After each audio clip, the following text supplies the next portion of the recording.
Studio बलुआहा।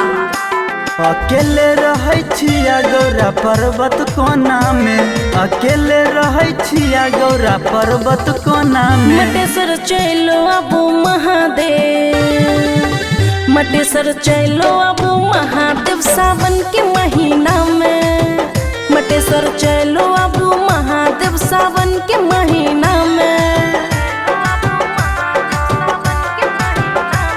अकेले रहै छिया गौरा पर्वत कोना में, अकेले रहै छिया गौरा पर्वत कोना में। मटेसर चलो अब महादेव, मटेसर चलो अब महादेव सावन के महीना में।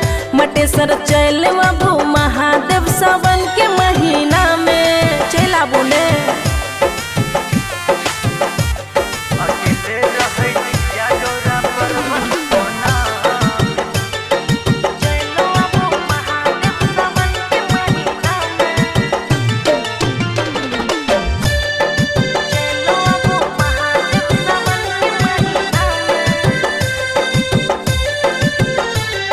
कैलाशपति एल छी मन नहीं लगैया, मंदिर को याद गौरा बारा सतबैया।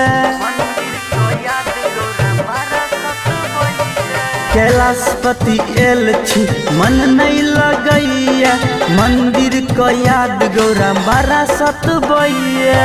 ज्यादा नहीं भोला आहा सोचो विचारू, सावन महीना मटेसर गुजारू।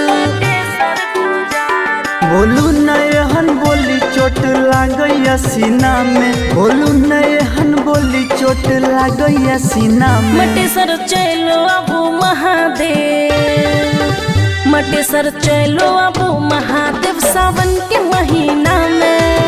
मटेसर चलो अब महादेव सावन के महीना में।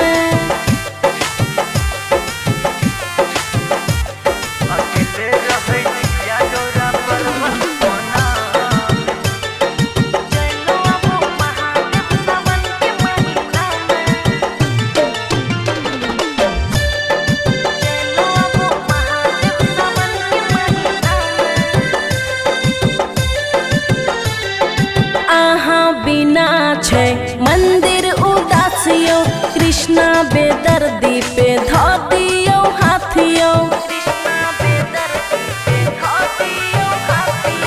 आहा बिना छै मंदिर उदासियो, कृष्णा बेदर्दी पे धो दियो हाथियो। बुझते छियै गौरा की छै मजबूरी, उहे बना देलकै मंदिर सदूरी।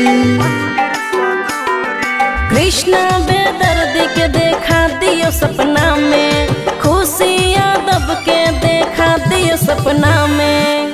मटेसर चलो अब महादेव, मटेसर चलो अब महादेव सावन के महीना में। अकेले रहै छिया गौरा पर्वत कोना में। खुशी रिकॉर्डिंग स्टूडियो बलुआहा।